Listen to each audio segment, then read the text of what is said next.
ikomeje kuvugisha benshi ku mbuga nkoranyambaga, aho Yago yatandukanye n'umugore we nyuma y'ibyumweru bitatu.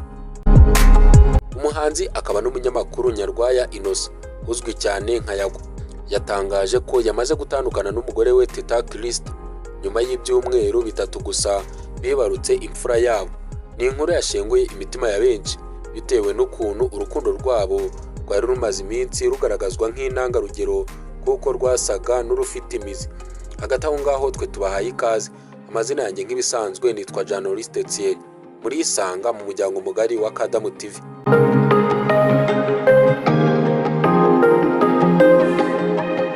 Mu kiganiro yakoze ku rubuga rwa Instagram mu ijoro ryo kuwa kabiri tariki 25 Kamena 2025, Yago yavuze atuje ariko agaragaza ikiniga, ashimangira ko iby'urukundo rwe n'umugore we byarangiye kandi ko bimuvugwaho atari prank yo kwamamaza album ye nshya Yago Life 2, ahubwo ari ukuri gutangaje kandi k'umurimo. Aragira ati uyu mukobwa nakundaga ntabwo tukiri kumwe, nkeka ko noneho byabaye official, ninjye ubyivugiye, ari mu muryango we, ndashima Imana ko ameze neza n'umwana ameze neza. Yago yavuze ko yatunguwe n'uburyo ibintu byagenze kuko ngo umugore we yamusezeye atari mu rugo. Ati yansezeye ntari mu rugo, nari nagiye mu kazi, yanyoherereje ubutumwa ambwira ko agiye, sinigeze mwirukana, sinigeze mukubita. Yavuze ko nubwo atahamya neza impamvu zatumye umugore we afata umwanzuro, akeka ko ashobora kuba yarahuye na depression nyuma yo kwibaruka. Yago yavuze ko byamukomeranye cyane kuko yumvaga ari igihe cyo kwishimira imfura ye atari mu gihe cyo gutandukana. Ati umuntu akagutwara umwana w'ibyumweru bitatu mukiva kwa muganga ni nk'inkota yinjiye, ariko umuntu aba agomba gukomera. Yavuze ko yashenguwe n'amarangamutima ariko ko atari umugabo usaba imbabazi z'urukundo ngo agarurwe ku ngufu. Arakomeza ati ndamukunda by'ukuri, amakosa nakora mu rukundo ntakuraho ko nkunda by'ukuri, nta rukundo rutarimo icyubahiro.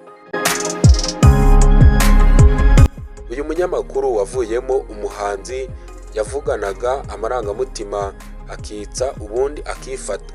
Yavuze ko yirwaniye mu rukundo ariko kandi ko kuva umugore we yamubwira ati urabeho yatekereje ko ashobora kuba ari kurota, ariko yaje gusanga ari ukuri. Ati uburyo inkota yinjiye umuntu akakujyana umwana w'ibyumweru bitatu mukiva kwa muganga. Yago Pondat yagaragaje ko atigeze atekereza ko urukundo rwabo rushobora kurangira gutyo kuko ngo yamukunze byimbitse.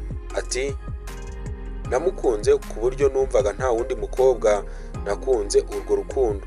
Umuntu ukubyarira hari icyubahiro uba umuha. Yongeyeho ko atigeze atangaza aya makuru agamije kwamamaza album, ahubwo ari ukugira ngo asobanure neza uko ibintu byifashe kuko we ubwe ari we wamenyesheje rubanda ko ari mu rukundo na Christa. Yagaragaje ko amaze kubona ko hari abishimira ko umuryango we habamo ibibazo, ibintu yababajwe nabyo, ariko avuga ko bitamuca intege. Ati nimwisekere nabahariye amenyo y'abasetsi, ariko ntimungirire impuhwe, Imana niyo incira inzira. Yanavuze ku nkuru zari zimaze iminsi zivuga ko yasanze umwana atari uwe, asubiza agira ati oya Life ni uwanjye, avuga umwana we kandi azabaho neza na nyina azabaho neza kuko ndi umugabo w'umukozi, ntabwo ndi umugabo usabiriza, umuhungu wanjye azabaho neza.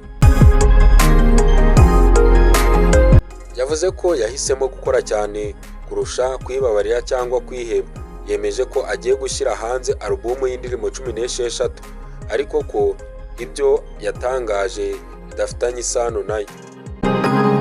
Ati mu rukundo nararwanye ariko biranga, ntabwo nzigera niyahura kuko urukundo rutankunze, ahubwo abari mu bibazo byo mu ngo ndabihanganisha, mugomba gukomera.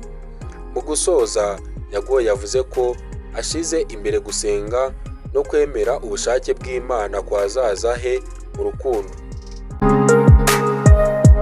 Asoza agira ati, nabahaye byose, sinshaka ko umuntu amfata nk'aho ndimo gusaba imbabazi, ariko ndashaka ko Imana izampa igisubizo. Niba Teta ari we tuzongera guhuza, niba atari we izampindurire undi. Ngayo nguko ibyari bikomeje kuvugwa kuri Yago Pondati ndetse n'umukunzi we. Hagati aho ngaho mu gihe tugitegereje andi makuru tubaye tubashimiye. Nk'ibisanzwe njye nitwa Journaliste Thierry, mukomeze mugire ibihe byiza, turabakunda cyane, Imana ibarinde. Hasta la vista.